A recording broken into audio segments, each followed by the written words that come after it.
صاد كتاب أنزل إليك فلا يكن في صدرك حرج منه لتنذر به وذكرى للمؤمنين اتبعوا ما أنزل إليكم من ربكم ولا تتبعوا من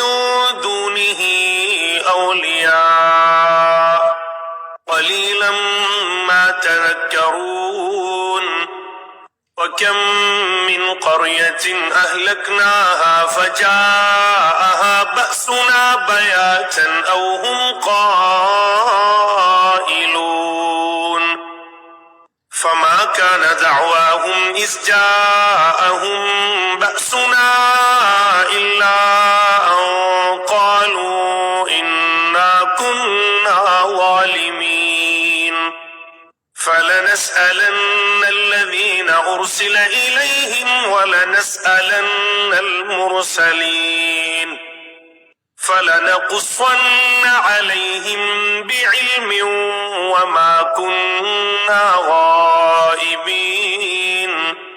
والوزن يومئذ الحق فمن ثقلت موازينه فأولئك هم المفلحون ومن خفت موازينه فأولئك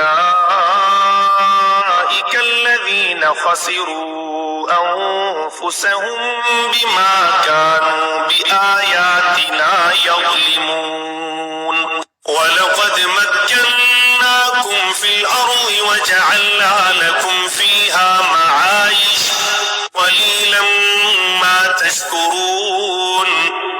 ولقد خلقناكم ثم صورناكم ثم قلنا للملائكة اسجدوا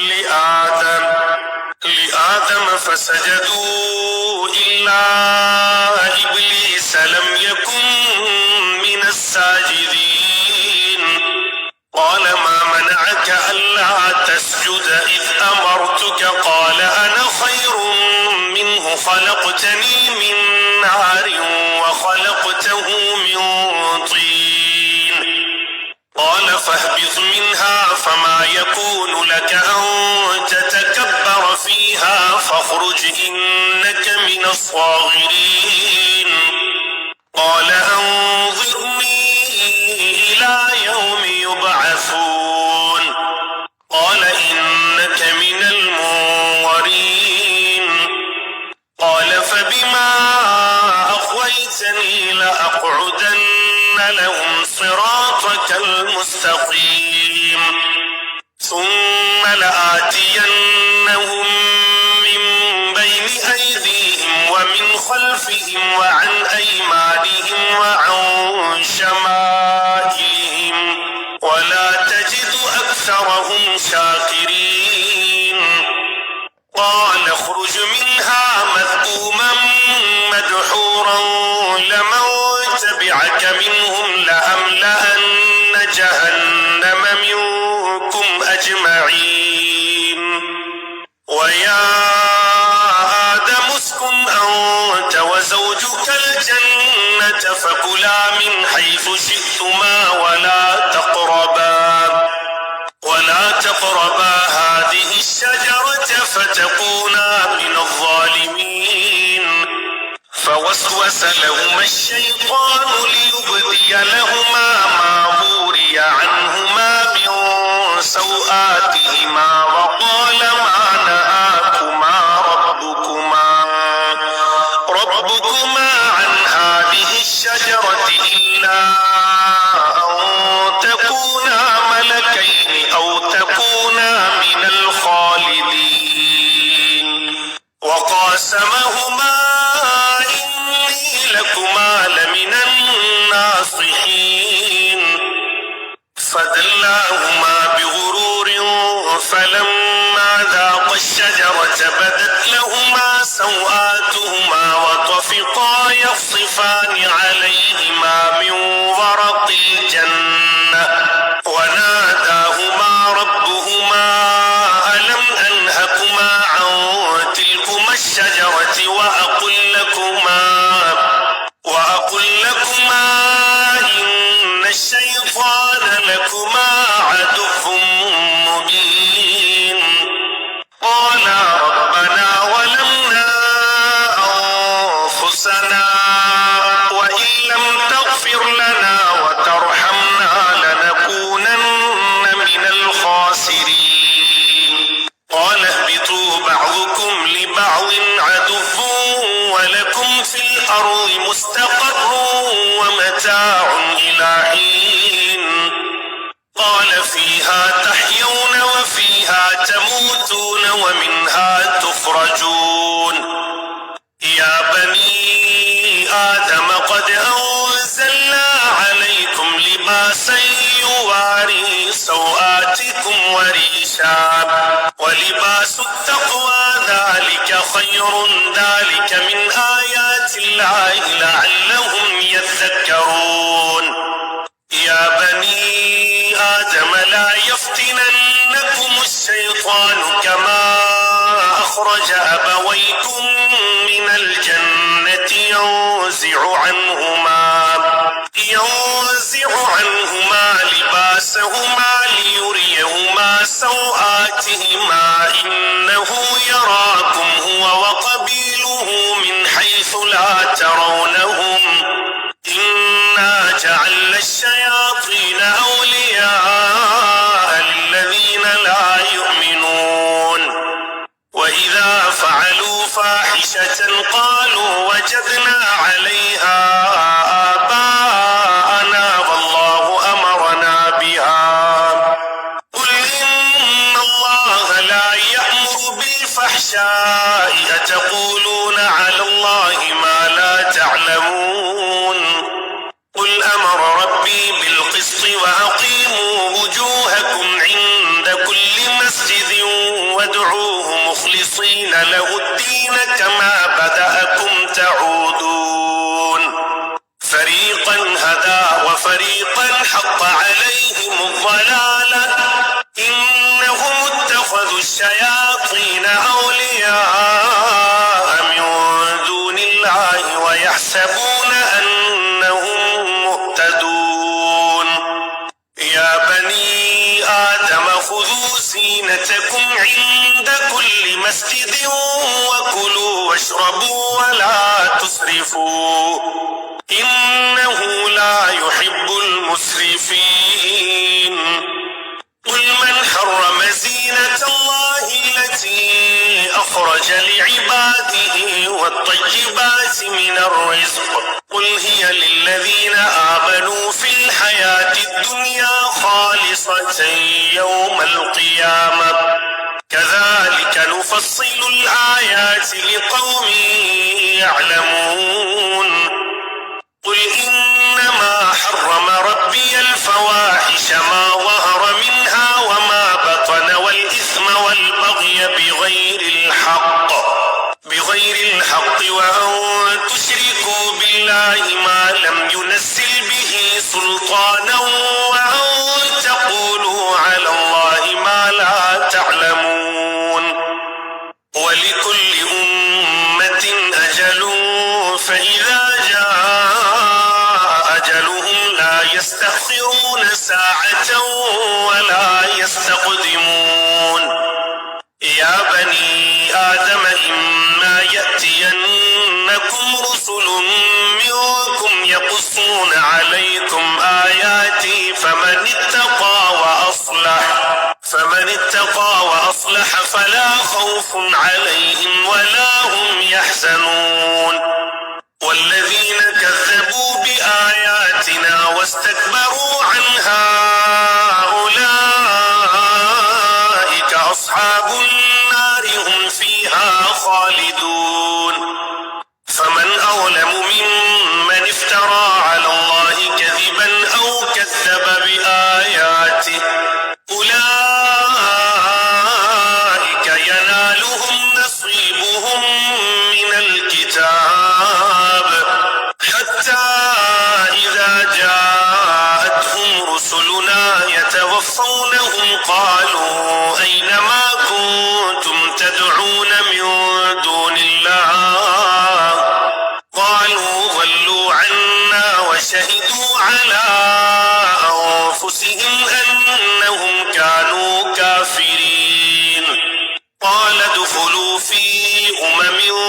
قد خلت من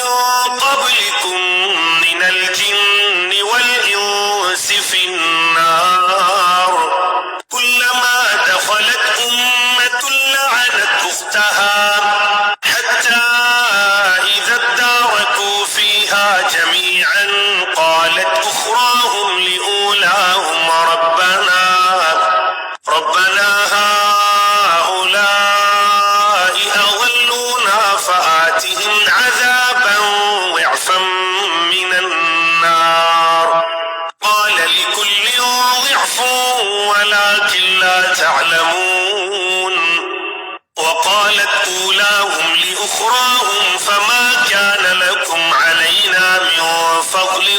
فذوقوا العذاب بما كنتم تكسبون إن الذين كذبوا بآياتنا واستكبروا عنها لا تفتح لهم أبواب السماء ولا يدخلون الجنة حتى يلج الجمل في سم الخياط وكذلك نجزي المجرمين لهم من جهنم مهاد ومن فوقهم غواش وكذلك نجزي الظالمين والذين آمنوا وعملوا الصالحات لا نكلف نفسا إلا وسعها أولئك أصحاب الجنة هم فيها خالدون ونزعنا ما في صدورهم من غل تجري من تحتهم الأنهار وقالوا الحمد لله الذي هدانا لهذا وما كنا لنهتدي لولا أن هدانا الله لقد جاءت رسل ربنا بالحق ونودوا أن تلكم الجنة أورثتموها بما كنتم تعملون ونادى أصحاب الجنة أصحاب النار أن قد وجدنا ما وعدنا ربنا حقا فهل وجدتم ما وعد ربكم حقا قالوا نعم فأذن مؤذن بينهم اللعنة الله على الظالمين الذين يصدون عن سبيل الله ويبغونها عوجا وهم بالآخرة كافرون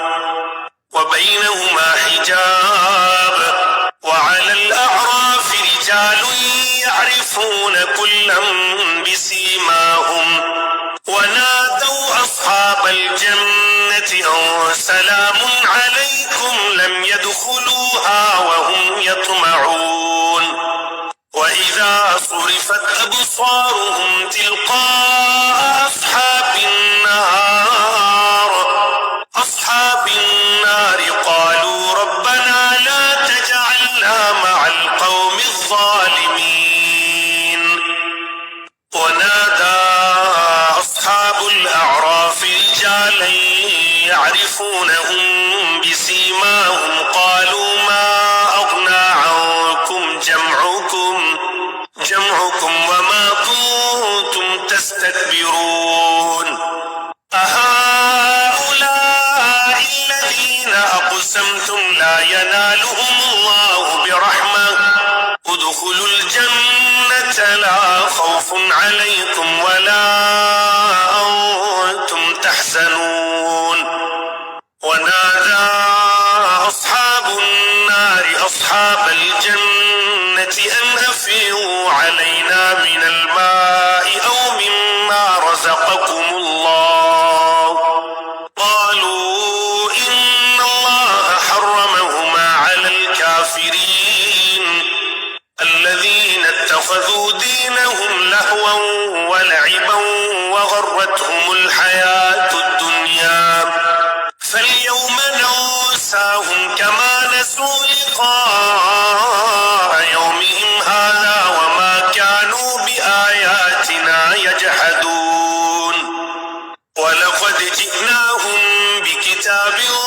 اصطفيناه على علم هدى ورحمة لقوم يؤمنون هل ينظرون إلا تأويله يوم يأتي تأويله يقول الذين نسوه من قبل قد جاءت رسل ربنا بالحق فهل لنا من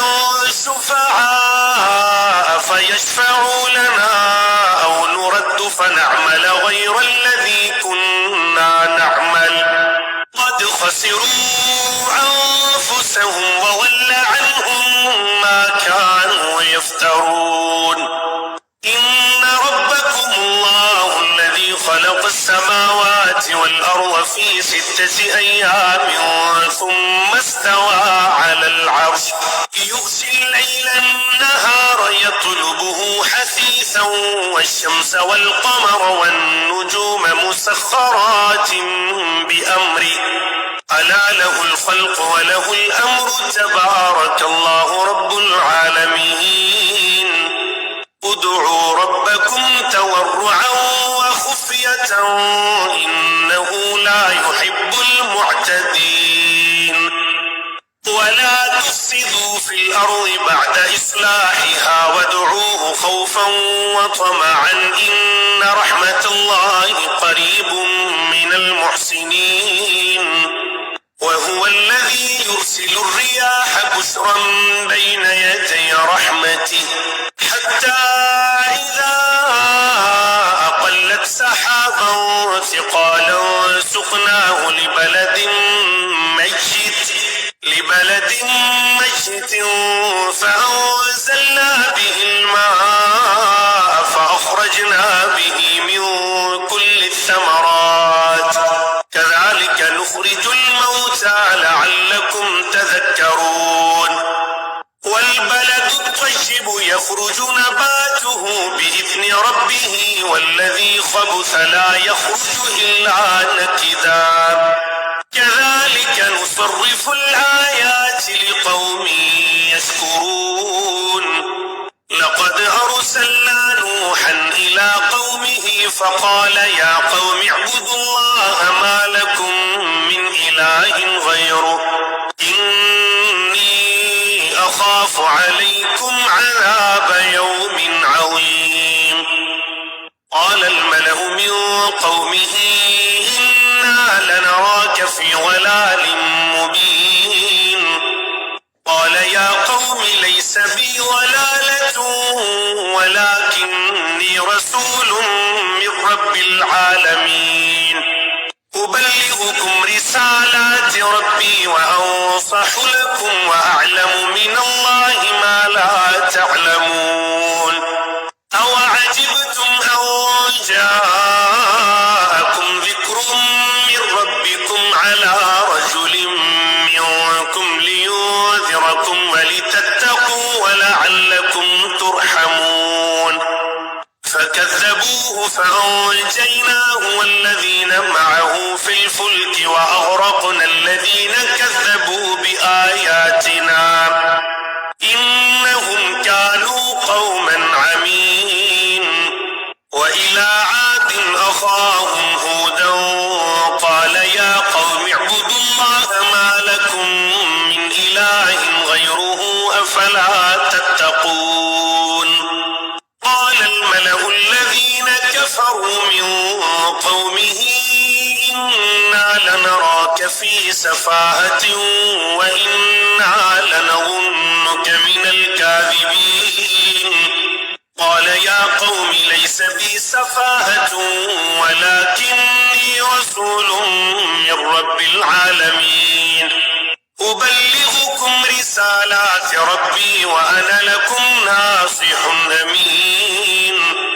أوعجبتم أن جاءكم ذكر من ربكم على رجل منكم لينذركم واذكروا إذ جعلكم خلفاء من بعد قوم نوح وزادكم في الخلق بسطة فاذكروا آلاء الله لعلكم تفلحون قالوا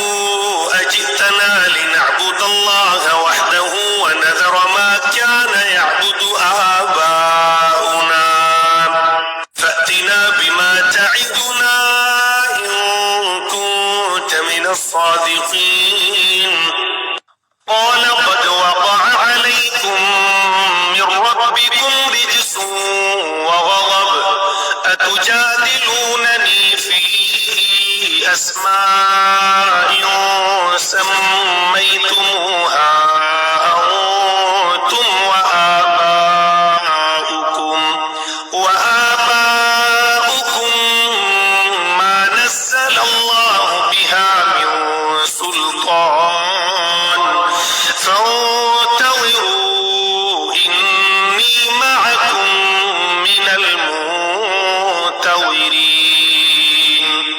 فأنجيناه والذين معه برحمة منا وقطعنا دابر الذين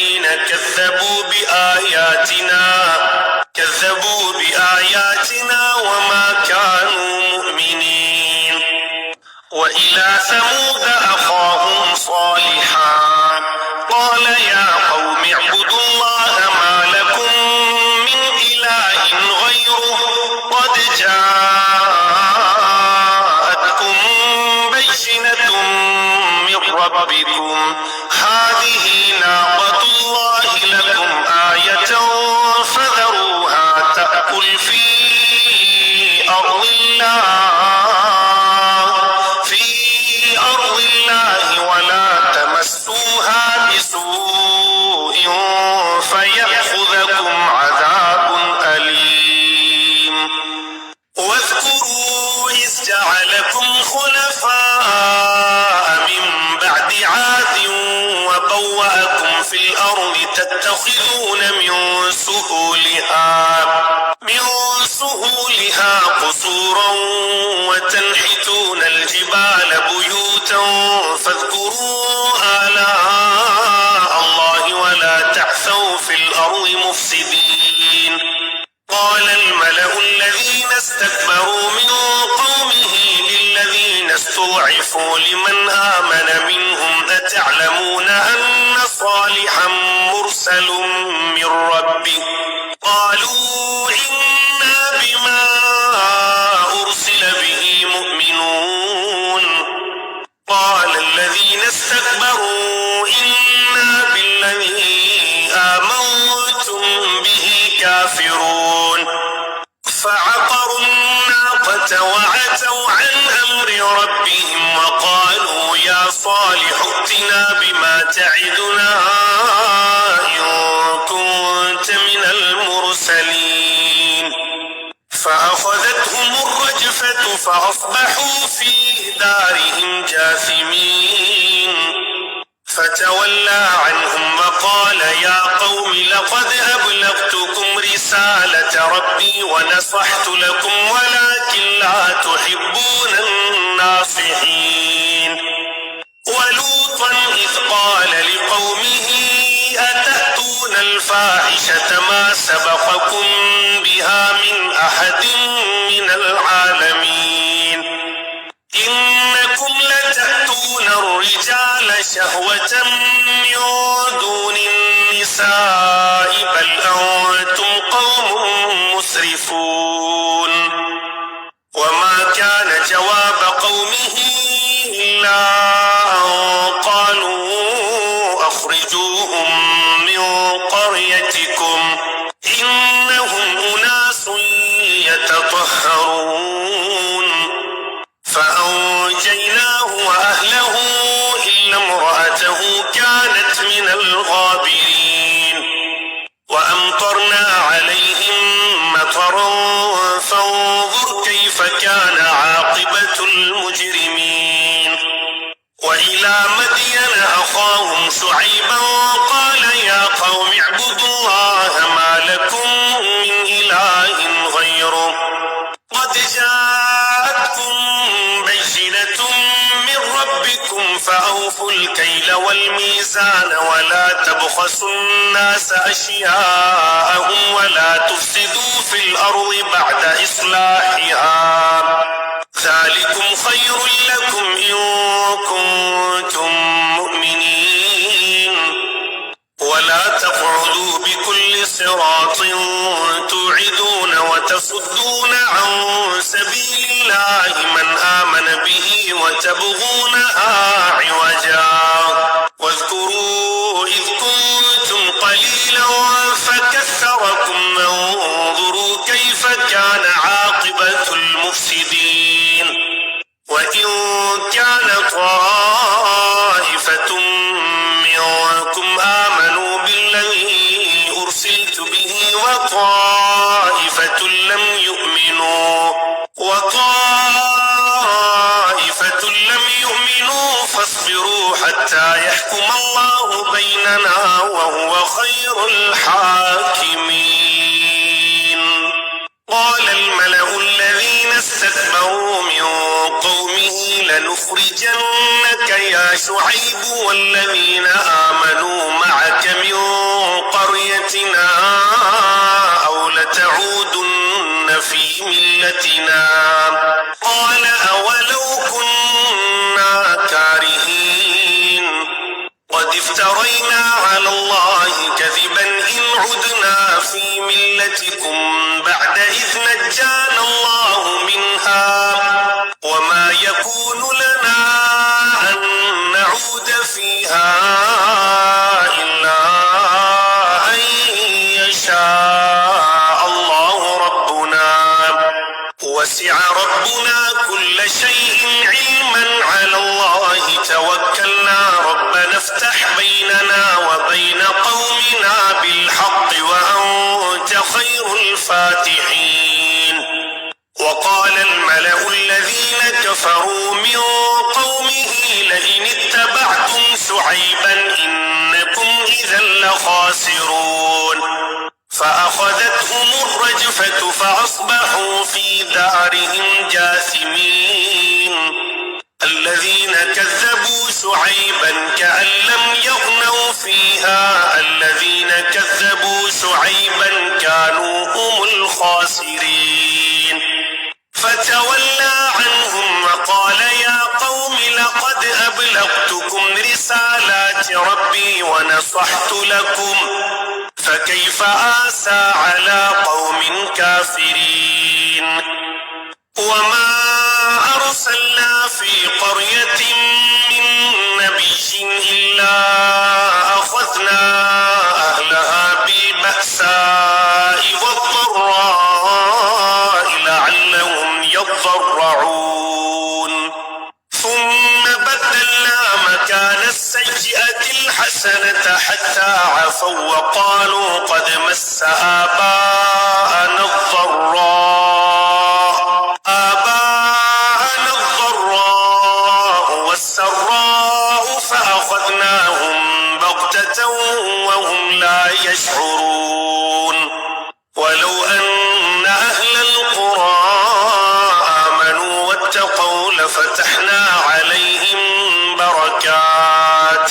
بركات من السماء والأرض ولكن كذبوا فأخذناهم بما كانوا يكسبون. أفأمن أهل القرى أن يأتيهم بأسنا بياتا وهم نائمون أوأمن أهل القرى أن يأتيهم بأسنا ضحى وهم يلعبون أفأمنوا مكر الله فلا يأمن مكر الله إلا القوم الخاسرون.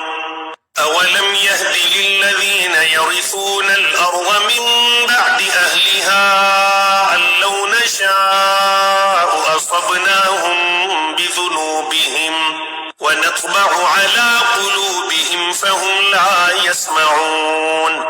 تلك القرى نقص عليك من أنبائها ولقد جاءتهم رسلهم بالبينات فما كانوا ليؤمنوا بما كذبوا من قبل كذلك يطبع الله على قلوب الكافرين. وما وجدنا لأكثرهم من عهد وإن وجدنا أكثرهم لفاسقين. ثم بعثنا من بعدهم موسى بآياتنا إلى فرعون ملئه فظلموا بها فانظر كيف كان عاقبة المفسدين. وقال موسى يا فرعون إني رسول من رب العالمين حقيق على أن لا أقول على الله إلا الحق قد جئتكم ببينة من ربكم فأرسل معي بني إسرائيل. قال إن كنت جئت بآية فأت بها إن كنت من الصادقين. فألقى عصاه فإذا هي ثعبان مبين ونزع يده فإذا هي بيضاء للناظرين. قال الملأ من قوم فرعون إن هذا لساحر عليم يريد أن يخرجكم من أرضكم فماذا تأمرون. قالوا أرجه وأخاه وأرسل في المدائن حاشرين يأتوك بكل ساحر عليم. وجاء السحرة فرعون قالوا إن لنا لأجرا إن كنا نحن الغالبين. قال نعم وإنكم لمن المقربين. قالوا يا موسى إما أن تلقي وإما أن نكون نحن الملقين. قال ألقوا فلما ألقوا سحروا أعين الناس واسترهبوهم وجاءوا بسحر عظيم. وأوحينا إلى موسى أن ألق عصاك فإذا هي تلقف ما يأفكون. فوقع الحق وبطل ما كانوا يعملون فغلبوا هنالك وانقلبوا صاغرين. وألقي السحرة ساجدين قالوا آمنا برب العالمين رب موسى وهارون. قال فرعون آمنتم به قبل أن آذن لكم إن هذا لمكر مكرتموه في المدينة لتخرجوا منها أهلها فسوف تعلمون. لأقطعن أيديكم وأرجلكم من خلاف ثم لأصلبنكم أجمعين. قالوا إنا إلى ربنا منقلبون وما تنقم منا إلا أن آمنا بآيات ربنا لما جاءتنا ربنا أفرغ علينا صبرا وتوفنا مسلمين. وقال الملأ من قوم فرعون أتذر موسى وقومه ليفسدوا في الأرض ويذرك وآلهتك قال سنقتل أبناءهم ونستحيي نساءهم وإنا فوقهم قاهرون. قال موسى لقومه استعينوا بالله واصبروا إن الأرض لله يورثها من يشاء من عباده والعاقبة للمتقين. قالوا أوذينا من قبل أن تأتينا ومن بعد ما جئتنا قال عسى ربكم أن يهلك عدوكم ويستخلفكم في الأرض فينظر كيف تعملون. ولقد أخذنا آل فرعون بالسنين ونقص الثمرات لعلهم يذكرون فإذا جاءتهم الحسنة قالوا لنا هذه وإن تصبهم سيئة يطيروا بموسى ومن معه ألا إنما طائرهم عند الله ولكن أكثرهم لا يعلمون وقالوا مهما تأتنا به من آية لتسحرنا بها فما نحن لك بمؤمنين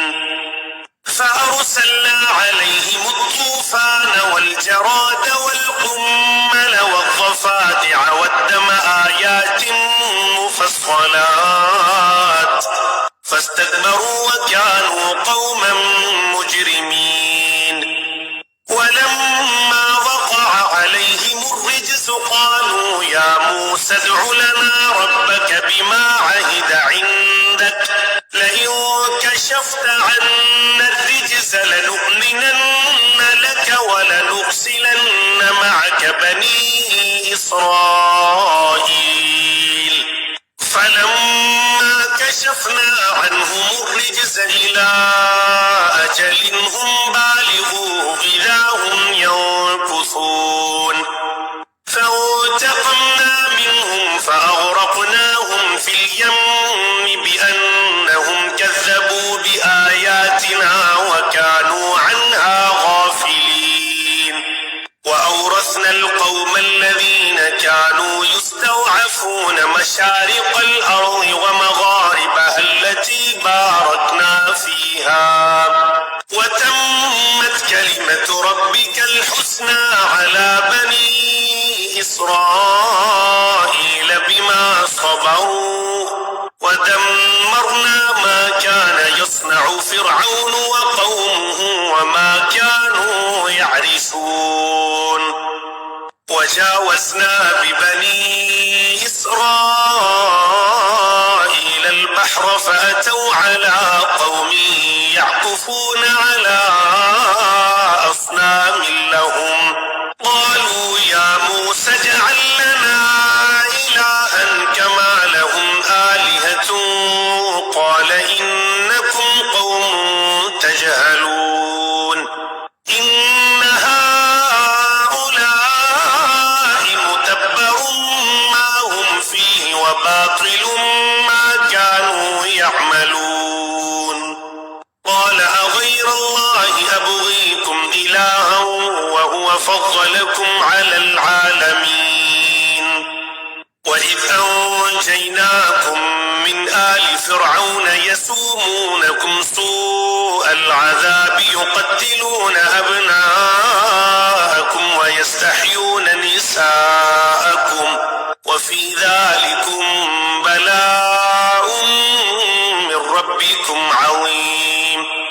وواعدنا موسى 30 ليلة وأتممناها ب10 فتم ميقات ربه 40 ليلة وقال موسى لأخيه هارون اخلفني في قومي وأصلح ولا تتبع سبيل المفسدين ولما جاء موسى لميقاتنا وكلمه ربه قال رب أرني أنظر إليك قال لن تراني ولكن انظر إلى الجبل فإن استقر مكانه فسوف تراني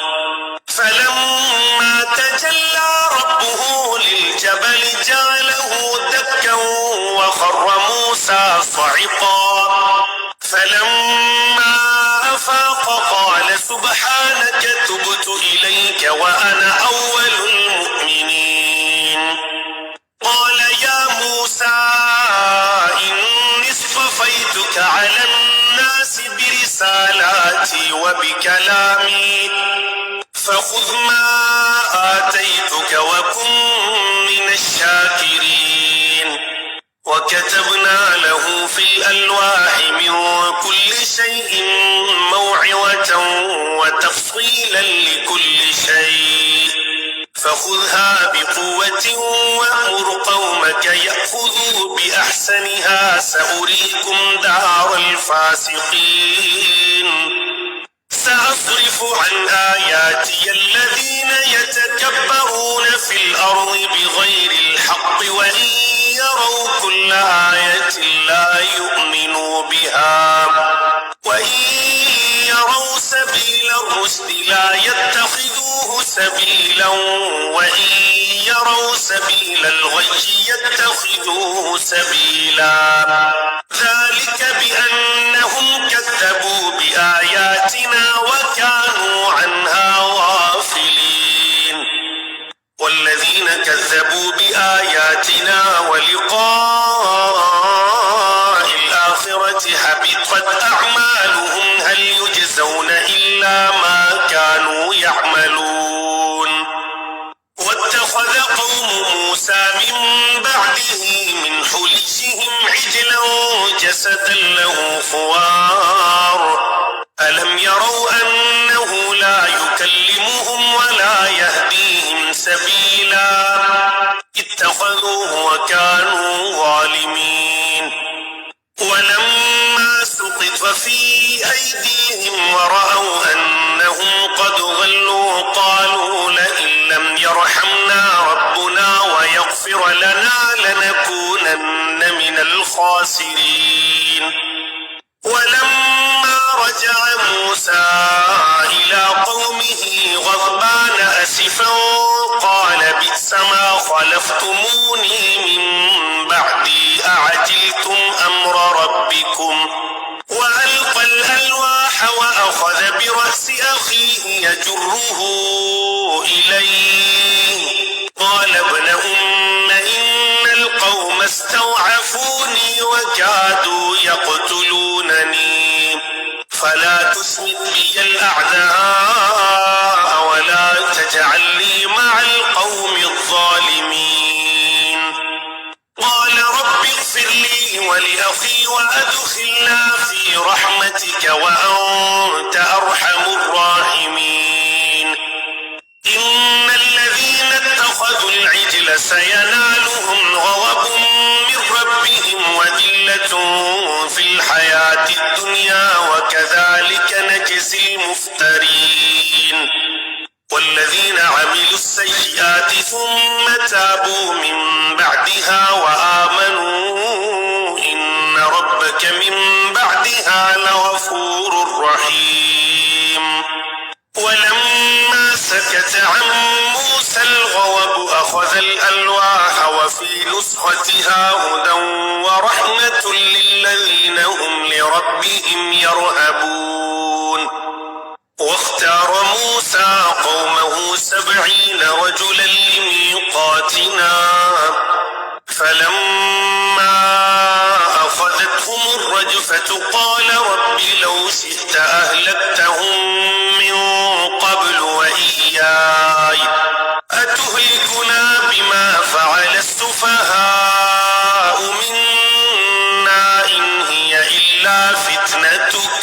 تضل بها من تشاء وتهدي من تشاء أنت ولينا فاغفر لنا وارحمنا وأنت خير الغافرين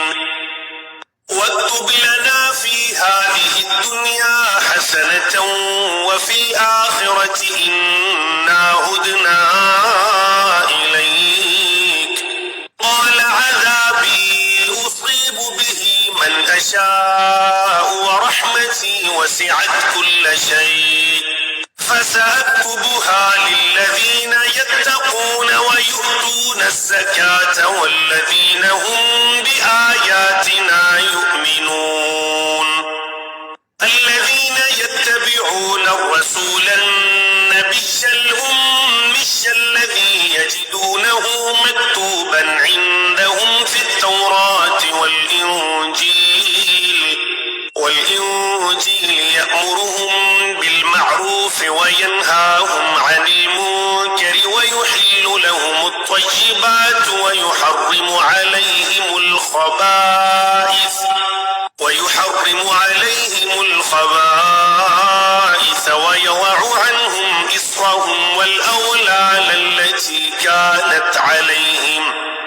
فالذين آمنوا به وعزروه ونصروه واتبعوا النور الذي أنزل معه أولئك هم المفلحون. قل يا أيها الناس إني رسول الله إليكم جميعا الذي له ملك السماوات والأرض لا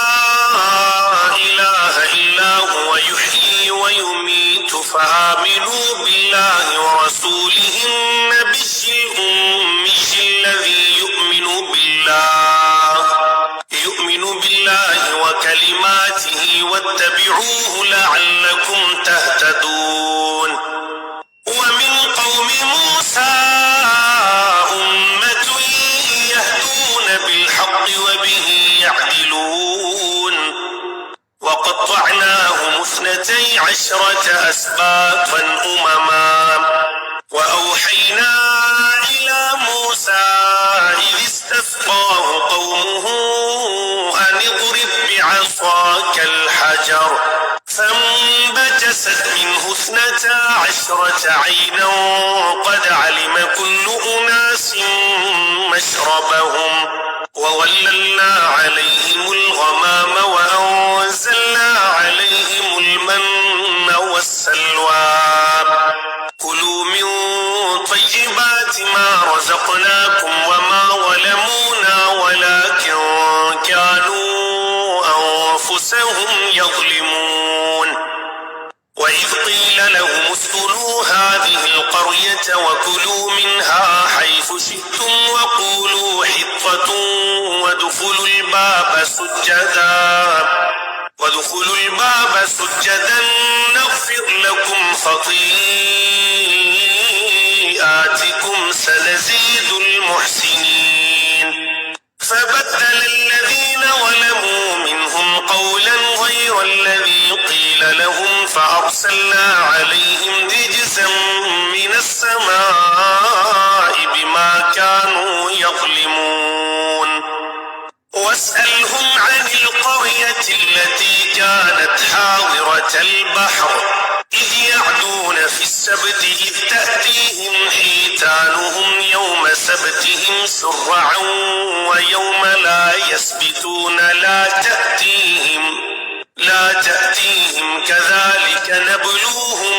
بما كانوا يفسقون. وإذ قالت أمة منهم لم تعظون قوما الله مهلكهم أو معذبهم عذابا شديدا قالوا معذرة إلى ربكم ولعلهم يتقون. فلما نسوا ما ذكروا به أنجينا الذين ينهون عن السوء وأخذنا الذين ظلموا بعذاب بئيس بما كانوا يفسقون. فلما عتوا عما نهوا عنه قلنا لهم كونوا قردة خاسئين. وإذ تأذن ربك ليبعثن عليهم إلى يوم القيامة من يسوموهم سوء العذاب إن ربك لسريع العقاب وإنه لغفور رحيم. وقطعناهم في الأرض أمما منهم الصالحون ومنهم دون ذلك وبلوناهم بالحسنات والسيئات لعلهم يرجعون. فخلف من بعدهم خلف ورثوا الكتاب يأخذون عرض هذا الأدنى ويقولون سيغفر لنا وإن يأتهم عرض مثله يأخذوه. ألم يؤخذ عليهم ميثاق الكتاب ألا يقولوا على الله إلا الحق ودرسوا ما فيه والدار الآخرة خير للذين يتقون أفلا المتمسكون بالكتاب وأقاموا الصلاة إنا لا نضيع أجر المصلحين وإذ نتقنا الجبل فوقهم كأنه ظلة وظنوا أنه واقع بهم خذوا ما آتيناكم بقوة واذكروا ما فيه لعلكم تتقون وإذ أخذ ربك من بني آدم من ظهورهم ذريتهم وأشهدهم على أنفسهم ألست بربكم قالوا بلى شهدنا أن تقولوا يوم القيامة إنا كنا عن هذا غافلين أو تقولوا إنما أشرك آباؤنا من قبل وكنا ذرية من بعدهم أفتهلكنا بما فعل المبطلون وكذلك نفصل الآيات ولعلهم يرجعون واتل عليهم نبأ الذي آتيناه آياتنا فانسلخ منها فأتبعه الشيطان فكان من الغاوين ولو شئنا لرفعناه بها ولكنه أخلد إلى الأرض واتبع هواه فمثله كمثل الكلب إن تحمل عليه يلهث أو تتركه يلهث ذلك مثل القوم الذين كذبوا بآياتنا فاقصص القصص لعلهم يتفكرون ساء مثلا القوم الذين كذبوا بآياتنا وأنفسهم كانوا يظلمون من يهد الله فهو المهتدي ومن يضلل فأولئك هم الخاسرون ولقد ذرأنا لجهنم كثيرا من الجن والإنس لهم قلوب لا يفقهون بها ولهم أعين لا يبصرون بها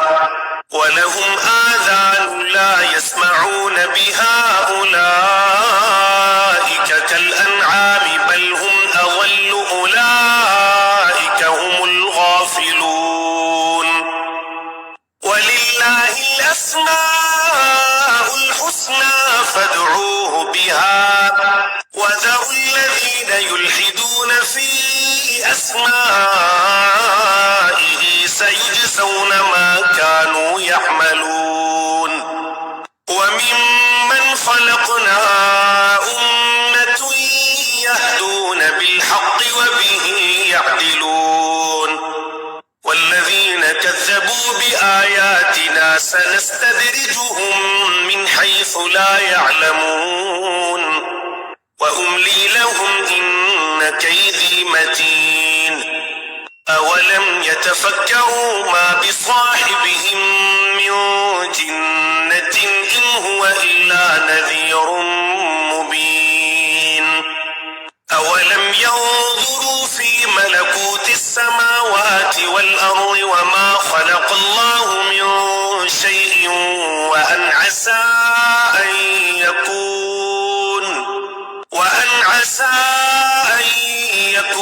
قد اقترب أجلهم فبأي حديث بعده يؤمنون من يضلل الله فلا هادي له ويذرهم في طغيانهم يعمهون يسألونك عن الساعة أيان مرساها قل إنما علمها عند ربي لا يجليها لوقتها إلا هو ثقلت في السماوات والأرض لا تأتيكم إلا بغتة يسألونك كأنك حفي عنها قل إنما أكثر الناس لا يعلمون قل لا أملك لنفسي نفعا ولا ضرا إلا ما شاء الله ولو كنت أعلم الغيب لاستكثرت من الخير وما مسني السوء إن أنا إلا نذير وبشير لقوم يؤمنون هو الذي خلقكم من نفس واحدة وجعل منها زوجها ليسكن إليها فلما تغشاها حملت حملا خفيفا فمرت به فلما أثقلت دعوا الله ربهما لئن آتيتنا صالحا لنكونن من الشاكرين فلما آتاهما صالحا جعلا له شركاء فيما آتاهما فتعالى الله عما يشركون أيشركون ما لا يخلق شيئا وهم يخلقون ولا يستطيعون لهم نصرا ولا أنفسهم ينصرون وإن تدعوهم إلى الهدى لا يتبعوكم سواء عليكم أدعوتموهم أم أنتم صامتون إن الذين تدعون من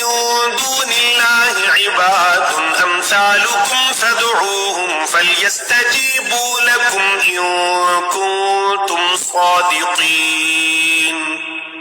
ألهم أرجل يمشون بها أم لهم أيدي يبطشون بها أم لهم أعين يبصرون بها أم لهم آذان يسمعون بها قل ادعوا شركاءكم ثم كيدون فلا تنظرون إن وليي الله الذي نزل الكتاب وهو يتولى الصالحين والذين تدعون من دونه لا يستطيعون نصركم ولا أنفسهم ينصرون وإن تدعوهم إلى الهدى لا يسمعوا وتراهم ينظرون إليك وهم لا يبصرون خذ العفو وأمر بالعرف وأعرض عن الجاهلين وإما ينزغنك من الشيطان نزغ فاستعذ بالله إنه سميع عليم إن الذين اتقوا إذا مسهم طائف من الشيطان تذكروا فإذا هم مبصرون وإخوانهم يمدونهم في الغي ثم لا يقصرون وإذا لم تأتهم بآية قالوا لولا اجتبيتها قل إنما أتبع ما يوحى إلي من ربي هذا بصائر من ربكم وهدى ورحمة لقوم يؤمنون وإذا قرئ القرآن فاستمعوا له وأنصتوا لعلكم ترحمون واذكر ربك في نفسك تضرعا